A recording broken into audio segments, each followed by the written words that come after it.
We've got a fantastic easy soup recipe today. Perfect if you have never made soup before, and if you think it's difficult, you're a little bit nervous about making it. I can guarantee it is one of the most easiest things that you can ever make. But if you're anything like me, when you first looked at doing it, you felt a little bit nervous, felt a little bit out of your depth, and for some reason you thought you were going to go wrong. Ask yourself, if that's you, what possibly could actually go wrong. So we're going to do it together today. If you don't like coriander, you don't have to put it in. It makes no difference. You just have a carrot and parsnip soup. If you don't like parsnip, you haven't got a parsnip, just do carrot. This is the way that we are on this channel when we're doing recipes. We're going to work with what we've got. Obviously, if you ain't got carrots, you're going to have to go and buy some. But other than that, we can work with what you've got in your kitchen. So nice, easy recipe. Let's have a look at what ingredients we need today. Okay, we've got about roughly 500 grams of carrots, 1 parsnip. You can go really big or you can go really small, completely up to you. A couple of cloves of garlic, a brown onion, some coriander, some ground cumin, or you can use cumin seeds if you want to use cumin seeds, and a couple of vegetable stock cubes or stock pots, and some water. So first things first, we're going to get us veg ready. We're going to chop as onions. We're going to chop and peel as carrots. If you want to leave your peel on, if they're organic, grown in your garden, and you don't want to peel them, you don't have to peel them. It's all going to get blended up anyway. We're going to crush or going to chop as garlic. Again, totally up to you how you do it. If you crush your garlic, you tend to get a stronger taste if you chop your garlic.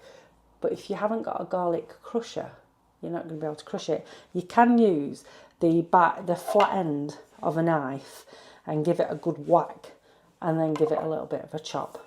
That sort of releases the juices. So everything chopped and diced. You can see what I've done to my onions. I've not diced it thinly. It's all going to separate once it's in pan. And we're blending it. I've smashed that with a knife and then just chopped it up. And then this is the size that I reckon you should go for when you're cutting your carrots. I mean, some people even do them whole, but I suppose it depends on how much cooking time you've got.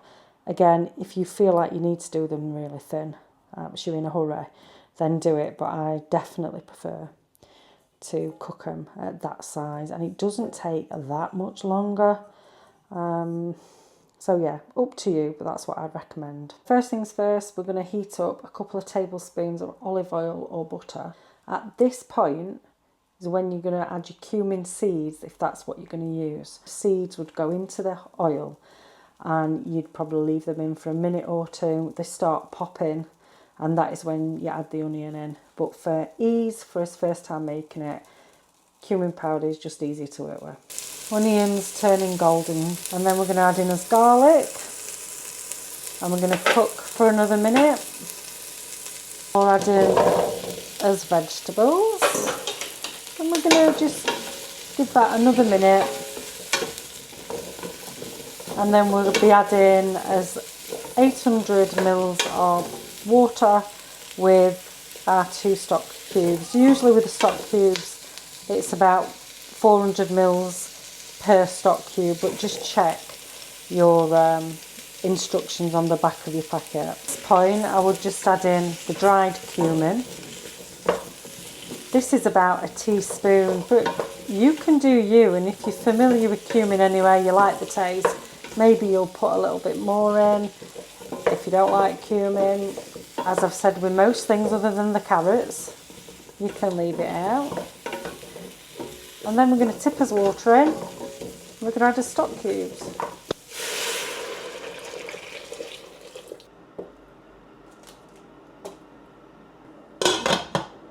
We're going to let that boil for about 30 minutes and then we'll check on it. But after 30 minutes, I'm reckoning that it's going to be in a position where it's all nicely done and we're going to be able to blend it. Now, for your blender, you've got a few options. You've got your hand blender. This is probably the cheapest one to get. Maybe that cost me £8 back in the day. And you can do that straight in the pan. You plug it in, you pop it in, and then you blend until smooth. You've got your little magic bullets. You would just do this in portions, popping it up to its fill line and then get it blended up. The one that I'm going to use though is the jug blender, because I just feel that it handles soup mixture much better, and I can put it all in at once, which I'm a little bit idle, so it works better for me. See that it's all bubbling away now. It's been half an hour, and I'm thinking it's just that one piece, so it's not falling off. Everything else sort of cooked to death, but there's just one piece. This little piece there is just needs to cook through a little bit. What we are going to do now though is we're just going to throw in the coriander for the last couple of minutes, stalks and all. If you can see, a lot of the water's gone out of this soup, so I am going to have to add more water before I blend it. I usually add it once it's blended, you know, to get it to the right consistency, but I can tell straight away that I think it's because the carrots were so chunky that it's just, they've just drunk the water. So I'm going to add probably 200 mils of hot water into it, and then I'm going to get it thrown into the blender. This blender shouldn't have any problem with handling this amount of food, but as I say, I know that I'm going to have to add even more water. So this consistency is going to, oops, bugger. That weren't supposed to happen, were it? So I'm going to add some more water to this now, because as you can see, it's got the consistency of baby food. I knew it would do. So I'm going to add in probably, I'm going to say 200 mils, you know. I'm going to give it another blend. Let's see what it's going to be like after that. Look, see if this looks better. Ooh, it is a pretend cooking show after all, so things are going to go wrong. Do I want it a little bit thinner than that though? I don't know. I'm going to have to taste it, aren't I, and then figure it out. It's going to burn my bloody mouth out.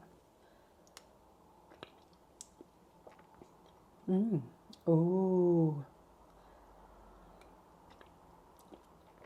Ow. No, that's right consistency for me. Bloody lovely. That is gorgeous. Right, I'm going to get myself some bowled up because I am starving. Yes, so texture-wise, you're going to have to play around with it. But this has now had 1,200 mils of water. 800 to start with, then the 200 that I added whilst it was finishing cooking, and then the 200 that I have just added now to get it to the consistency that I like it. And there we go.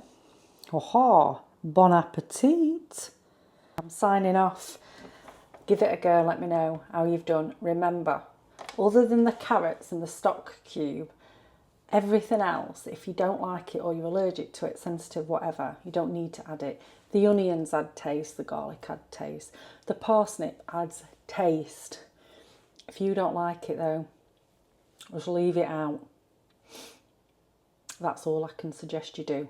Happy soup making. Hope you've enjoyed the recipe.